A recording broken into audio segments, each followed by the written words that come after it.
Boa tarde a todos vocês, na paz e luz de Cristo, que possamos ter uma conversa nessa tarde que seja proveitosa. E eu gostaria de falar uma coisa com vocês muito importante. É a coisa mais importante que o crente durante a sua vida aprende: salvação.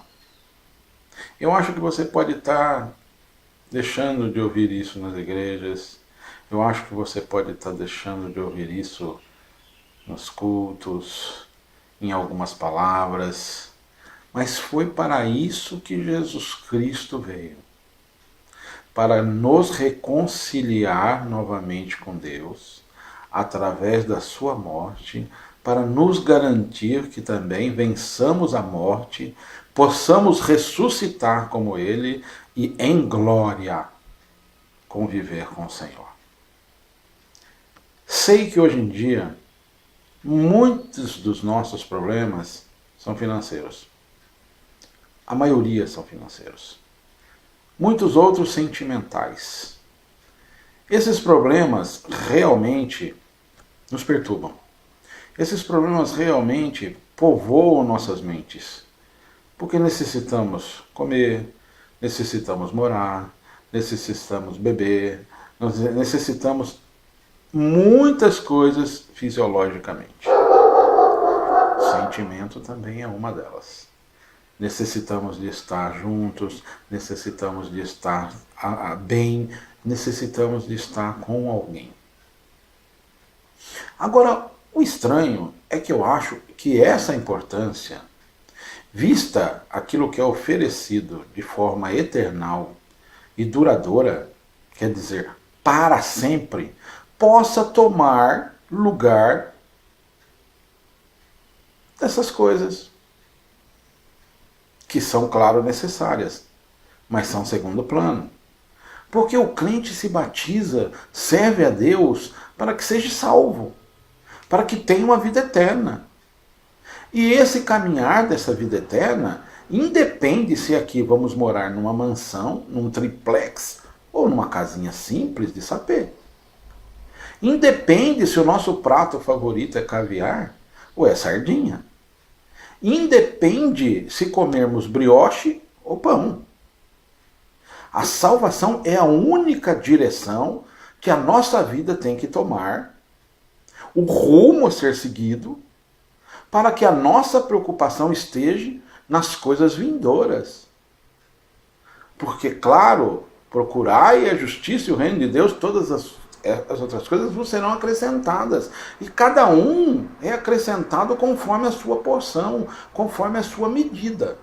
O que está acontecendo hoje, irmãos e irmãs, e isso tem muita relevância na tua vida agora, é que as coisas materiais estão tomando proporções gigantescas, porque nós estamos aqui, e é claro, vivemos aqui. Mas o Senhor é sábio a quem dá as coisas, e a quem tira também.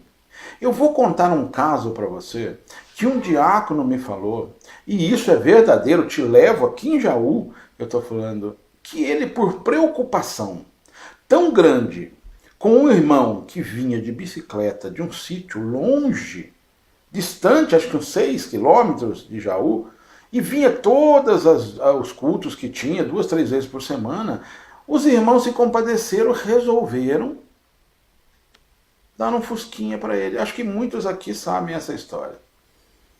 Se compadeceram, compraram um fusquinha para o irmão. Falaram, irmão, agora você vem de lá mais sossegado, pode trazer a família e tal. Passando uns dias, o irmão estava lá, sem família.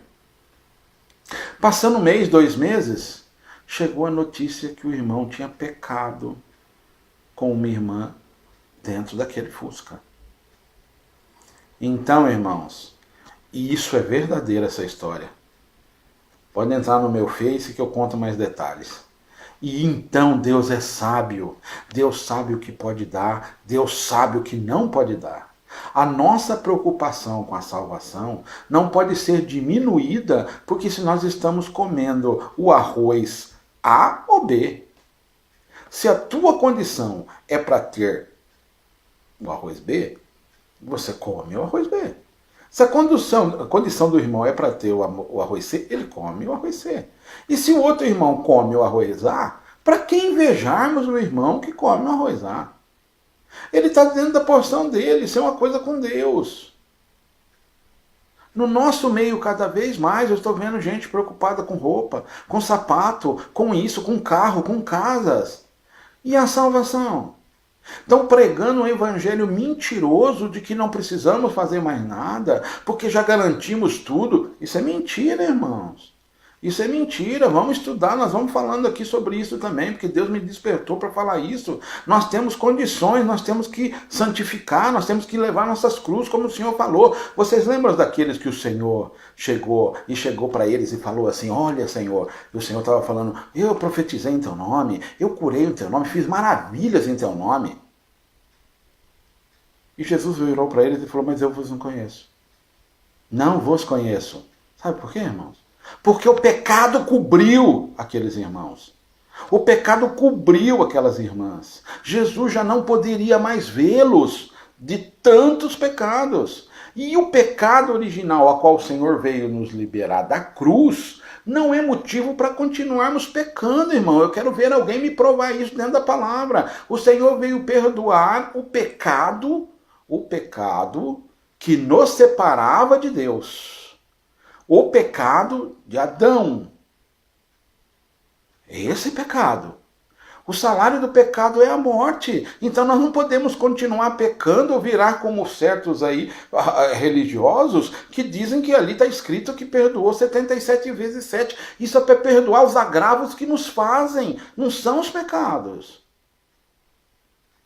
É para perdoar se o irmão 70 vezes 7, estou falando, nos ofender. É isso. Deus colocou no meu coração e nós vamos começar a conversar sobre essas coisas.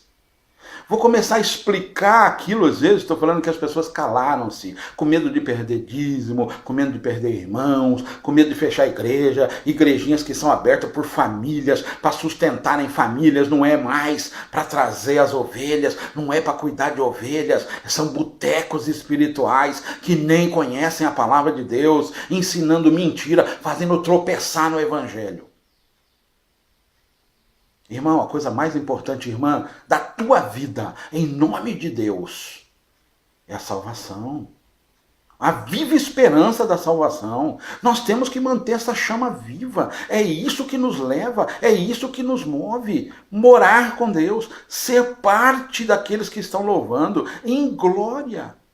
Tudo aqui é perecível e vai terminar. Precisamos? Claro que precisamos. Não tem dúvida nenhuma que precisamos. Deus sabe que precisamos. Agora, por que nós precisamos de um carro que custa 100 mil? Para que precisamos de uma casa que custa 350, 500, 600, 700? Sei lá, para quê? Para que almejar isso? Para quê? Salomão, em toda a sua sabedoria, quando ele falou, para quem que eu vou deixar isso? Não sei se vai ser sábio como eu. Ele estava falando dos filhos. Falou que era vaidade. Dá uma lida lá. Tudo achou Salomão. E Salomão não teve mais rico do que ele. E ele falou, eu estou fazendo isso, eu estou fazendo aquilo. Para quem deixarei? Não sei se vai ter a mesma sabedoria do que eu. As preocupações lá eram outras. E com tudo aquilo que Salomão teve, pecou. Lembra da história? Lembra dessa história do irmãozinho da bicicleta? Se os irmãos não tivessem modificado a vida deles, porque tem coisa que a gente não mexe, tem coisa que é Deus que está escrito, falou que não vai faltar pobre no meio da gente, e não vai faltar mesmo. Como é que exerce caridade? Como é que faz alguma coisa boa? Como é que pode ser levado se todos nós não precisarmos um do outro? Ninguém está falando mais quase de salvação, preocupação. E estão dizendo que não tem problema, não precisa fazer mais nada. Irmão, nós temos sim que procurar santificar, porque nós somos errados, nós erramos todos os dias, nós falhamos todos os dias, nós temos que procurar direção, nós temos que procurar guia, nós temos que procurar dentro da palavra. Sabe para quê? Para a gente pegar isso daqui, que está Apocalipse 19, de 6 a 7, e diz o seguinte, e ouvir como que uma voz de uma grande multidão, e como que a voz de muitas águas, e como que a voz de grandes trovões, que dizia, aleluia, pois já o Senhor Deus Todo-Poderoso reina, regozijado regozijemo-nos, alegremo-nos, demo-lhes glória, porque vindas são as bodas do Cordeiro e já sua esposa se aprontou. Ele vem buscar a esposa, ele vem buscar nós. E se essa esposa não tiver ataviada perfeitamente? E se tiver manchas? A esposa não pode ter mancha. Sabe por quê? Porque espiritualmente nós temos que estar na perfeição, na viva esperança da busca. Carnalmente a nossa carne é fraca, nossa carne erra, mas não podemos ficar pecando, não podemos dizer que é certo, não podemos dizer que não acontece nada. É mentira, é desvio, é Satanás pregando isso. Certa vez eu discuti, quando eu estava na América do Sul, com uma das pessoas mais importantes que tinham lá, um pastor que pregava que não precisava fazer nada. Nós passamos 3, 4 horas em rádio, em coisa. E lá ele entendeu que realmente nós precisamos fazer a nossa parte, porque se os pecados nos cobrirem, nós vamos ser daquele que Jesus não conheceu. Podemos ir na igreja, podemos fazer milagre, podemos operar dons e maravilhas para ele, em nome dele. Mas ele não vai reconhecer, porque não vai poder, porque o Filho de Deus não reconhece pecado. Ele já veio tirar o pecado do mundo, ele veio tirar o pecado original. É esse pecado que nós ficamos livres. Nos batizamos para nascer de novo. E não para pecar de novo. Nós vamos começar a conversar sobre isso. Divulguem esse vídeo. Compartilhem, por favor. Porque eu gozado, vocês compartilham um monte de besterol. Um monte de coisa idiota. Quando parece uma coisa séria, as pessoas às vezes não compartilham porque tem medo. Irmãos, ajuda a fazer a obra. Ajuda a evangelizar. Ajuda a esclarecer. Em nome do Senhor Jesus. Eu te agradeço se você compartilhar esse vídeo. Ore por mim, eu vou estar orando para você.